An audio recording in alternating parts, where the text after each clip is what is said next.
Usama, tugas SP kamu udah belum sih? Udah, Udah. tadi pagi aku udah ngerjain kan, Heeh. dari konsep-konsepnya udah tak buat, dari konfliknya udah saya buat, dan terus besok ngumpulin.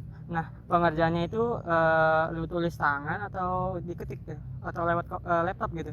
Lewat laptop, lewat media, dalam artian ya ketik lah. Oh iya iya. Terus UAS ini menurut lu gimana? Susah nggak sih perasaan? Ya susah-susah, mudah gitu. Iya sih, Ada. emang susah banget perasaan UAS yang sekarang tuh daripada yang UTS kemarin, lebih susah yang sekarang asli. Sulit emang. Iya emang susah. Halo Ri. Ini gue udah sampai. Oh iya iya, oke oke. Oke oke. Gimana? Udah yuk, cabut yuk. Tadi katanya udah datang. Ayo. Ya.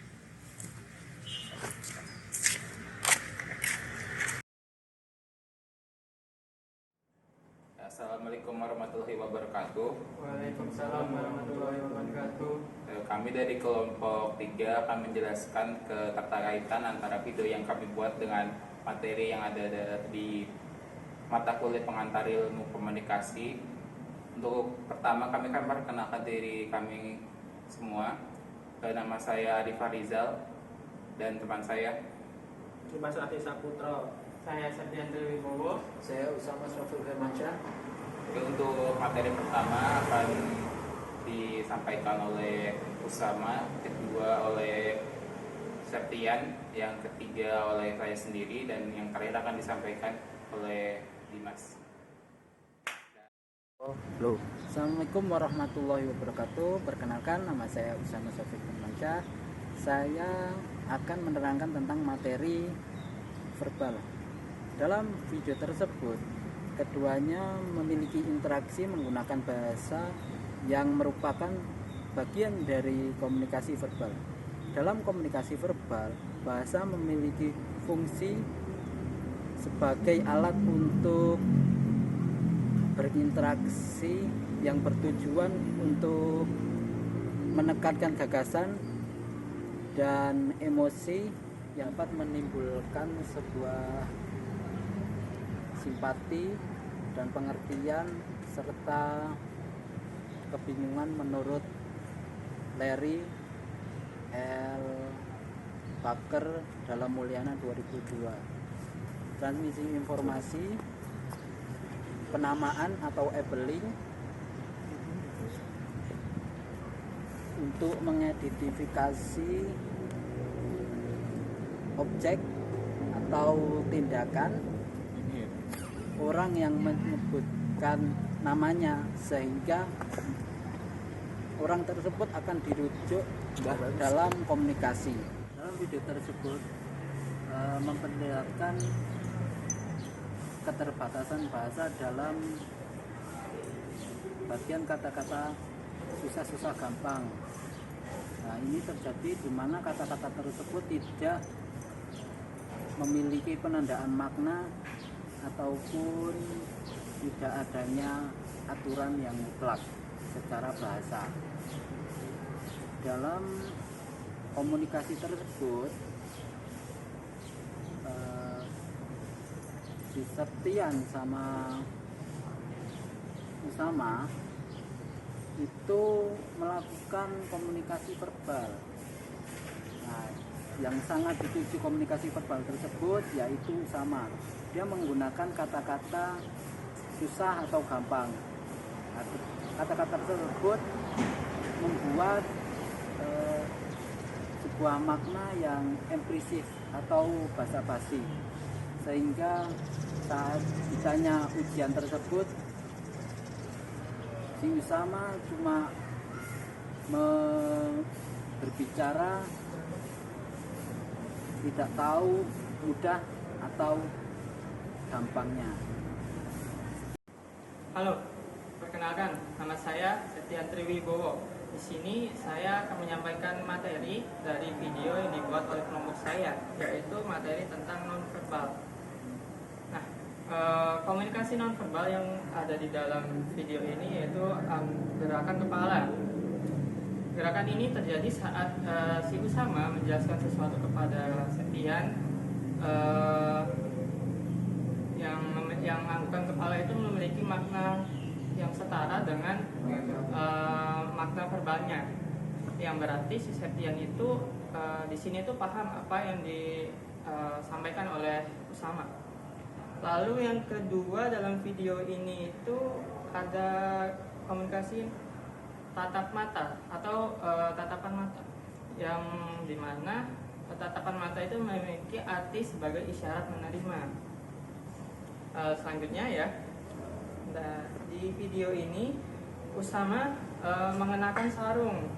Nah, sarung juga itu termasuk ke dalam komunikasi nonverbal, di mana seseorang yang menggunakan pakaian tertentu itu diasumsikan bagian dari komunitas tertentu. Seperti Usama yang mengenakan sarung biasanya dipakai orang di komunitas Islam. Terima kasih.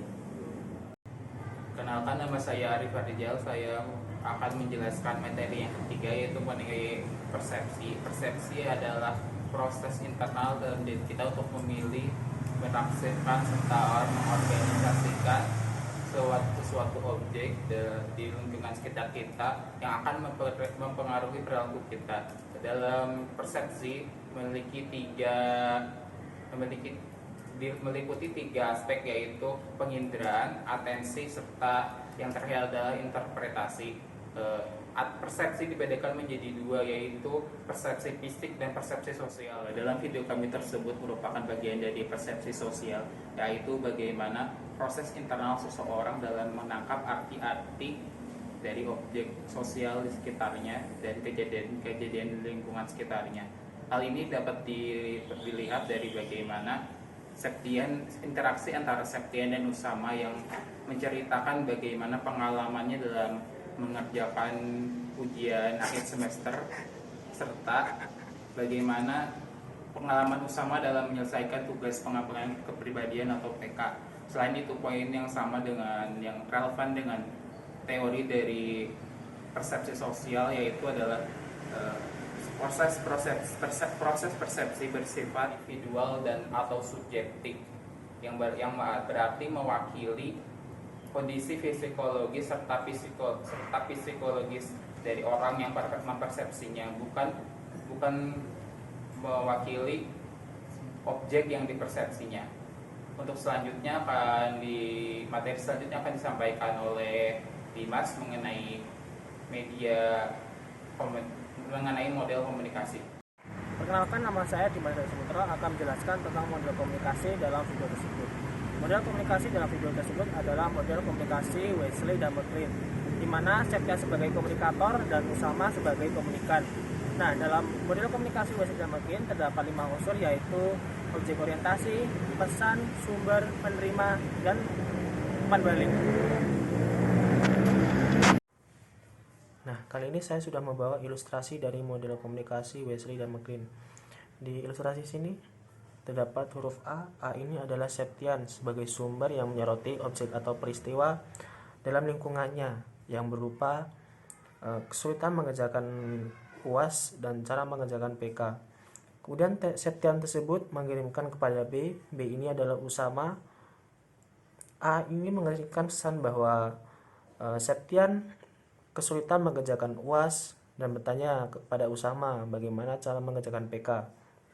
Nah, karena B ini yang dimodeli oleh Usama ini menerima informasi juga dari luar yang berupa